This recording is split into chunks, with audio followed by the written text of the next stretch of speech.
Hi guys, welcome back to Surya Academy. In this video, we are continuing the prelims crash course, important topics from the analysis of previous year question papers. This is a particular topic we are going to handle. This is the first topic we are going to do. Joint sitting. It has been appeared 2015, 2012, 1980 prelims. So joint sitting, it's article 108 deals with joint sitting. Joint sitting happens when a joint session can be summoned when it is happened. There are few things. Let's see. After a bill is passed by one house, note down, after a bill is passed by one house and transmitted to the other house. If it is Lok Sabha, the other house is Rajya Sabha. If it is Rajya Sabha, the other house is Lok Sabha. Clear? Okay. So in this particular point, they are saying the bill is passed by one house and the bill is transmitted to the other house. Got it? Now the other house rejects the bill. Instead of accepting the bill, the other house rejects the bill, or the other house do not agree. The other house do not agree on the amendments made on the bill. Clear? See, first instance, the other house rejects all the bill, the other house rejects. Or in the second instance, the other house do not agree with the amendments on the bill. Clear? Third point, more than 6 months, the other house, after receiving the bill, not passed the bill. On these three occasions, there is the provision for joint session, because one house passed the bill, the other house have some issues with a particular bill. So what is the only solution? Call both the houses. Okay guys, come on, let's sit and talk. What is the issue between you guys? Clear? So that is the way to solve the issue. That's why the provision called joint sitting came into place. Clear? Okay. Now the president can summon joint sitting. Note down, president can summon joint sitting, not other guys. Only president can summon joint sitting. Okay, there is another one interesting point. See, we all know Rajya Sabha's Lok Sabha's term is 5 years, right? Lok Sabha's tenure is 5 years. If you have Lok Sabha, Rajya Sabha, we have dealt with the previous video, you can go and check. But once again, I'm saying Lok Sabha's tenure is 5 years. Before completing 5 years, if Lok Sabha got lapsed, so then if Lok Sabha got dissolution or lapsed because of the some or the other reason, then the bill become elapsed. The bill become void or null. Clear? So that bill, in that kind of situation, there is no need for joint session. There is no need for joint session. I hope you are clear. Okay. So let's come back to joint sitting. See, joint sitting summoned by president. So 3 instances we have seen there is a provision for joint sitting. 1 instance there is no provision for joint sitting because Lok Sabha is dissolution and bill become not valid. Clear?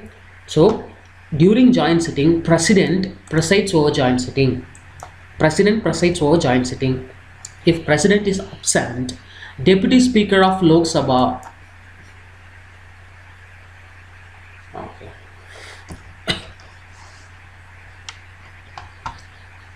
Okay, during joint sitting, speaker presides. Now done, speaker presides over joint sitting. If speaker is absent, deputy speaker of Lok Sabha take cares. Speaker presides over joint sitting. If speaker is absent, deputy speaker of Lok Sabha take cares. And if deputy speaker of Lok Sabha also absent, who will take care? Deputy chairman of Rajya Sabha presides the house for joint sitting. Say if 3 of them are absent, then any member of parliament can preside. Any member of parliament can preside. Clear? Okay. So quorum, at least 1/10 of total member has to be present to conduct the joint sitting. Clear? So how they conduct the business during joint sitting? What is happening? President make rules and procedure for joint sitting. He consults with speaker and chairman both the guys, Speaker of Lok Sabha and Chairman of Rajya Sabha, he consults with them, and then he makes the rules and procedure for joint sitting according to Article 118. Clear? See, in joint sitting in general, during joint sitting in general, new amendments are not allowed, because joint sitting is to discuss what is the issue with the guys, what is the issue with the previous amendment, or what is the issue with the bill between the both the houses. So you cannot go and altogether introduce completely new amendment which is irrelevant to the discussion. Clear? Okay. Joint sitting is passed by simple majority. Joint sitting is passed by simple majority. Article 87. As per Article 87, there are two interesting instances where joint sitting happens without those deadlocks that we have analyzed before. So see, what we have seen, joint sitting happens because of the deadlocks or because of the issues between the both the houses. But joint sittings can also happen or during normal circumstances. What are the normal circumstances? First session after every general election.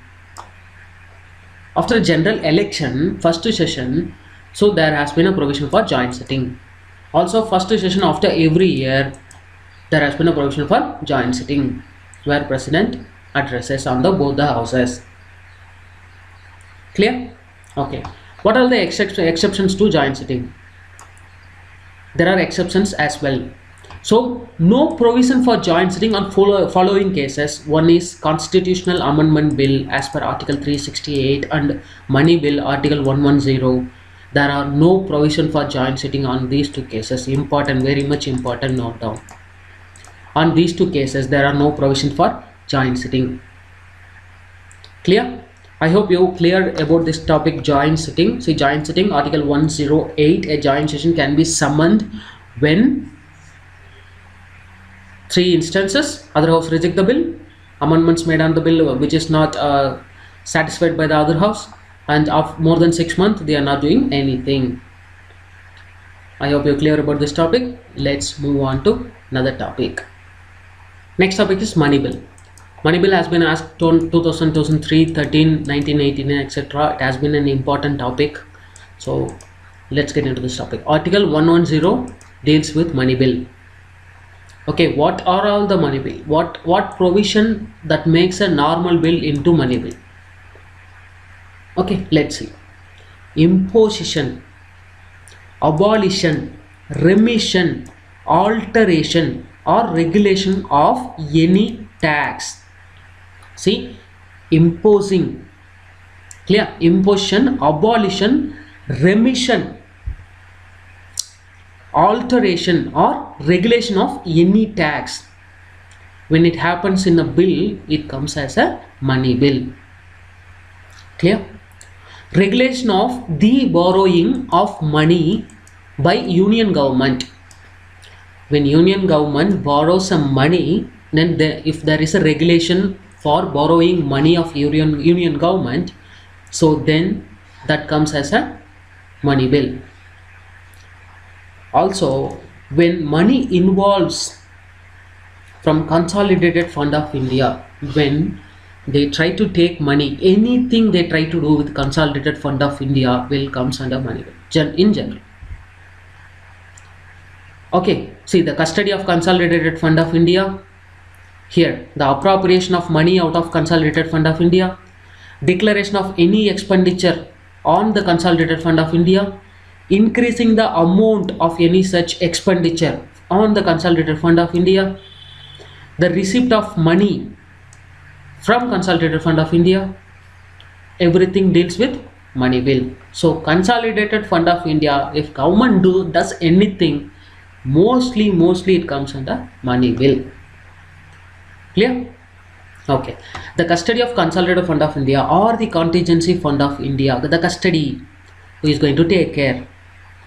The payment of money into those funds or withdrawal from those funds comes under money bill. Clear? This point we have seen. The appropriation of money from Consolidated Fund of India, declaration of any expenditure on the Consolidated Fund of India or increasing the any expenditure also comes under money bill. The receipt of money from Consolidated Fund of India, the public accounts of India, the custody or issue of such money, the audit accounts of the union or the state, the audit of the accounts of the union or the state. Money bill. Any matter incidental to any of the matters specified above, all the matters comes under money bill. I hope you are clear. So what are not money bills? What are not money bills?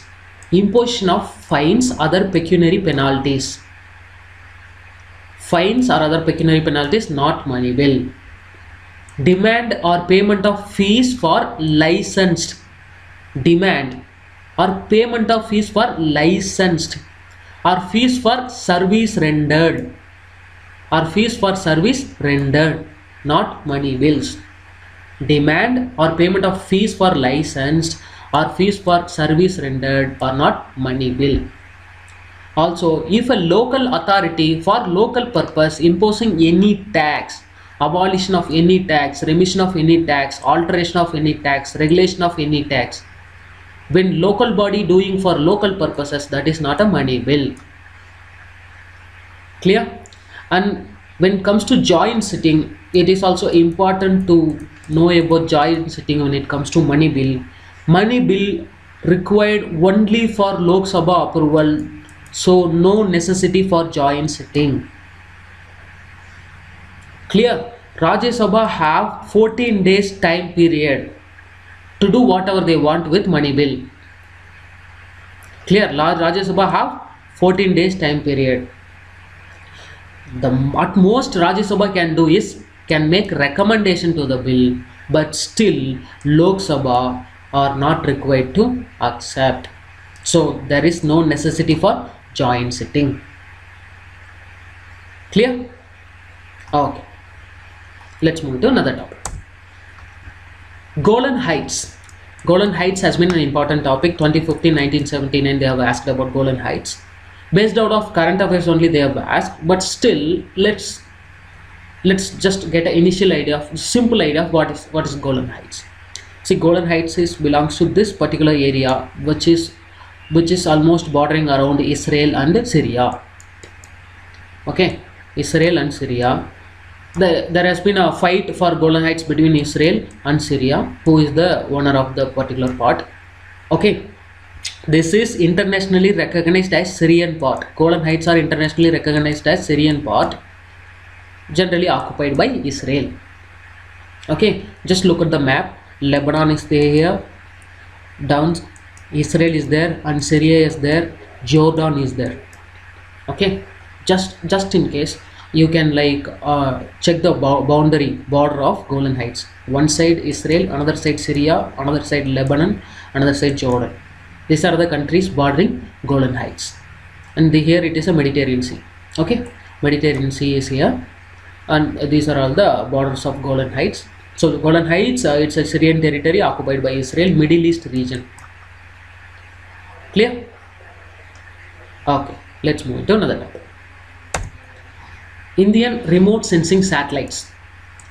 Indian remote sensing satellite, 2015 prelims and 1998 mains, they have asked this question. So IRS is a series of satellites that provide data in variety of spatial, spectral and temporal resolutions. IRS is a series of satellites, not a series of satellites that provide spatial, spectral and temporal resolutions data. Okay, so what are all those series of satellites? Mehatrophics 1, Resource-Sat 1, Cartosat 1, Oceansat 2, Resat 2, Saral, INSAT 3D. These are all the satellites that has India, that comes under Indian remote sensing satellite. Okay, see, there is a center called National Remote Sensing Center which is located near Hyderabad, exactly at Shadnagar. This National Remote Sensing Center, it collects all the data from all those satellites that we have seen before, and after collecting all those data, and it like analyzes its uses and it provides to neighborhood countries as well. Okay, so what are all the uses of those satellites? What are all the uses of those satellites as well? Indian remote sensing satellite. Clear? Let's see what are the uses. pre-harvest crop area and production estimation of major crops. Before harvesting, what are all the area have the crops and what are the production that can be estimated out of those. Okay, that can be studied through these satellites. Okay, drought irrigation monitoring and assessment based on vegetation condition. Based on vegetation condition, they have drought. They are like analyzing drought, and irrigation they are monitoring. Clear? Also, flood risk zone mapping. What are all the areas prone to floods? They can analyze. They can map those areas. And after flood happens, what is the damage? What kind of damage happened? They can assess also. Hydrogeomorphologic maps for locating underground water resources. Note on underground water resources for drilling well.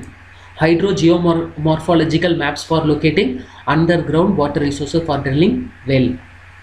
Snow melt runoff estimates for planning water use in downstream projects.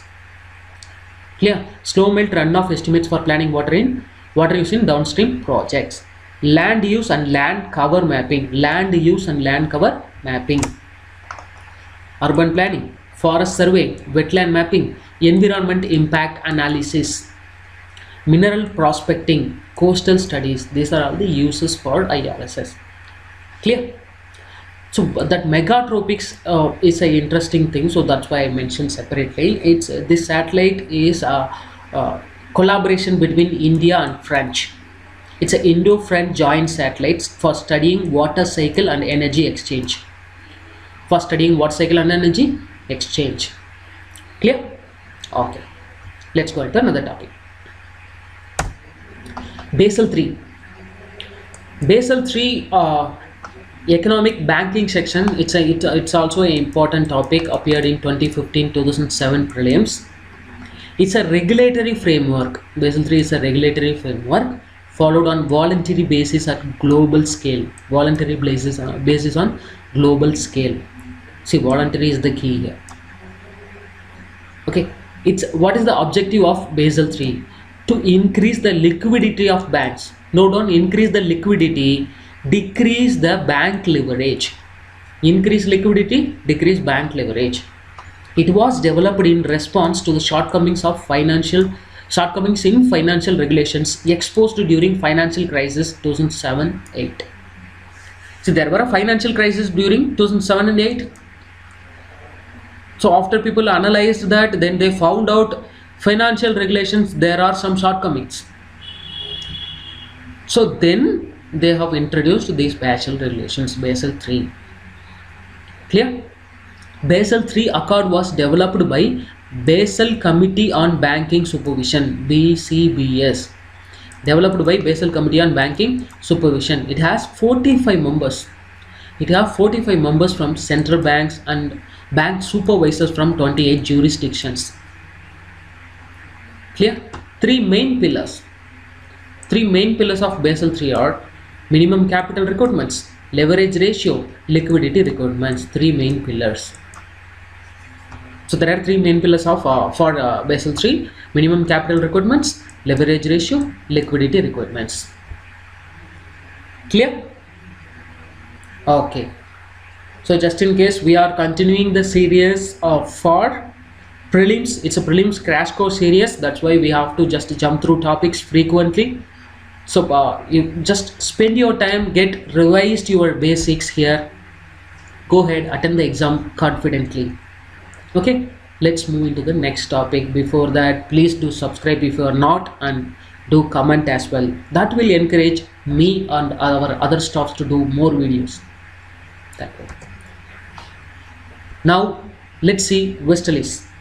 So Westerlies are a repeated question from 2015-2011 prelims. Okay.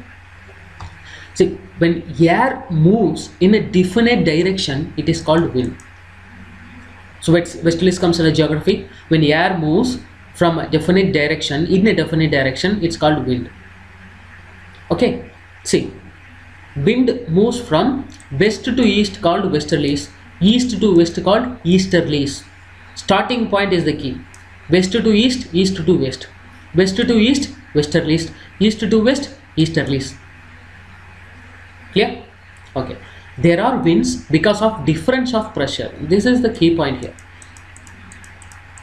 Why there are winds? Because of difference of pressures. Okay. There are few types of winds like trade winds, westerlies, polar easterlies. These are all the different types of winds: trade winds, westerlies, polar easterlies. Clear? In this particular topic, we are dealing with westerlies, so we are safely omitting the other two winds. So let's see about westerlies. The westerlies direction is opposite to trade winds. See, it is completely opposite to trade winds, hence it is called anti-trade winds. Westerlies direction is completely opposite to trade winds, hence it is called anti-trade winds. If the MCQ comes, what are anti-trade winds? It's westerlies. Clear? Okay. Westerlies blows between 30 and 60 degree latitudes. Now down, westerly blows between 30 and 60 degree latitudes. It originates from high pressure area in the horse latitude towards the poles.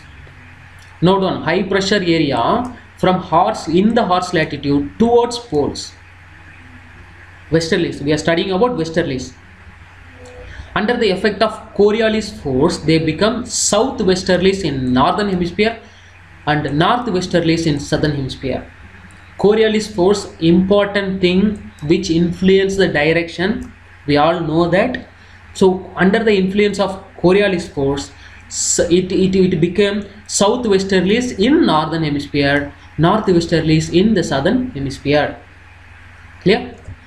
Okay, this is the map, just in case for your reference. See, westerlies are here 30 degree to 60 degree, and again westerlies are here 30 degree to 60 degree.